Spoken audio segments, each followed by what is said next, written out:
For small groups, the Explorer books are great because there's 2 different levels. So I can do 2 separate groups at 2 different levels with the same text, same skill, but it is leveled to what they understand or the amount that they can read.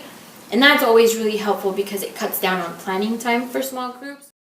Mariana is able to differentiate for students by using National Geographic learning texts with identical content at 2 different reading levels, Pioneer for below level and Pathfinder for on level. Mariana introduces the purpose of the lesson, the title of the book, and taps prior knowledge.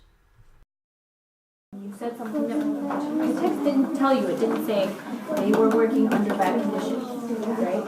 So you inferred it. So we're going to continue working on that using this book, okay? So what is this book called? What is the title of this book? National Geographic. The actual title of this book. From work to school. So based on the title, let's infer what do we think it's going to be about.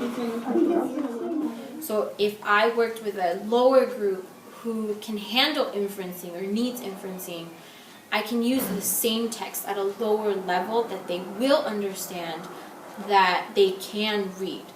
So that's always helpful because I don't spend hours planning for small group because I do have those 2 levels of the same text that is connected to what we read in class that day. So using the skill of the week, that National Geographic shows us at the very beginning, right? It's like right next to the warm-up,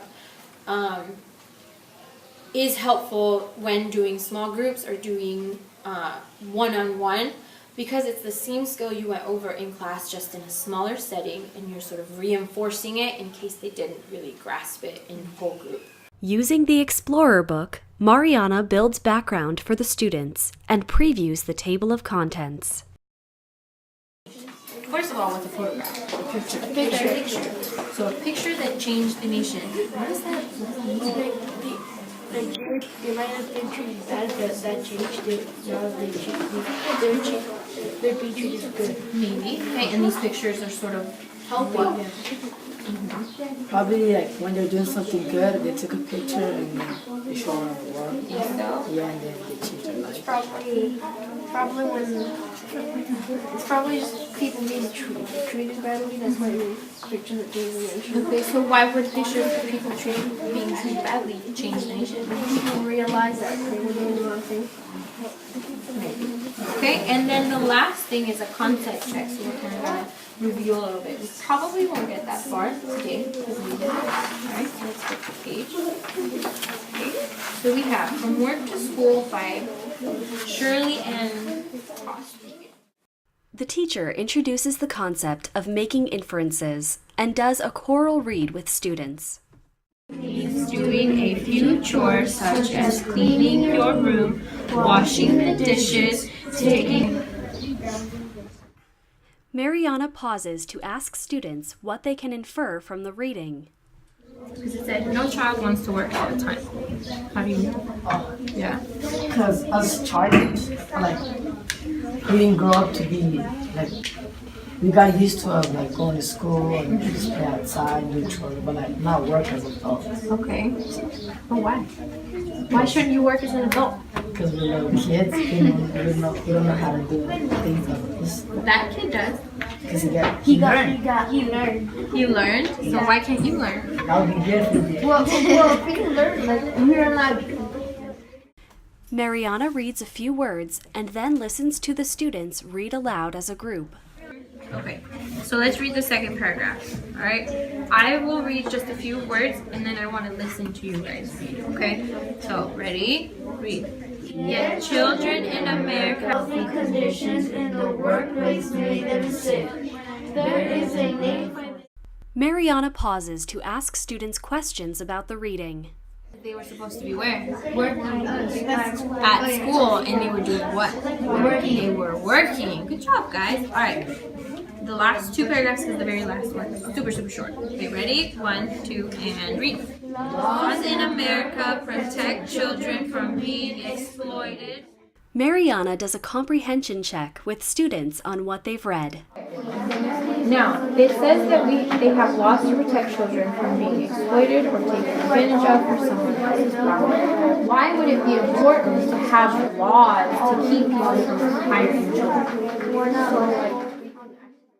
While Mariana works with her group, the other students continue their work in various learning stations.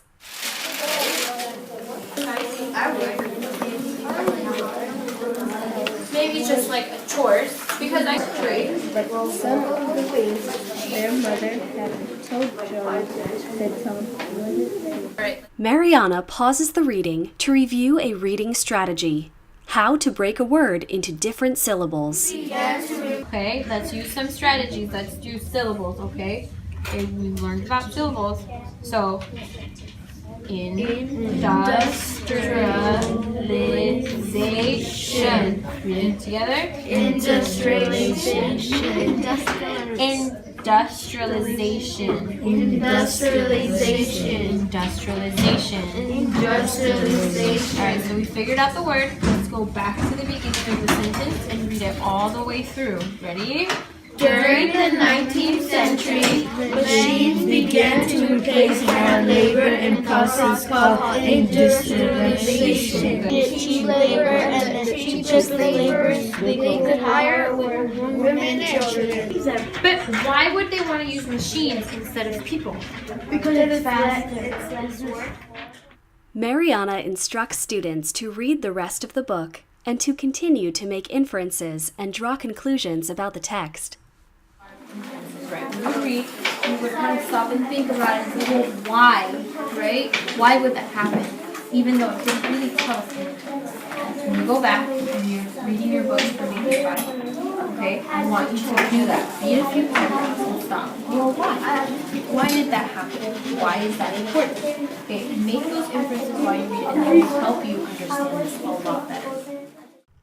If time permits, the teacher can convene with a second small group during class time.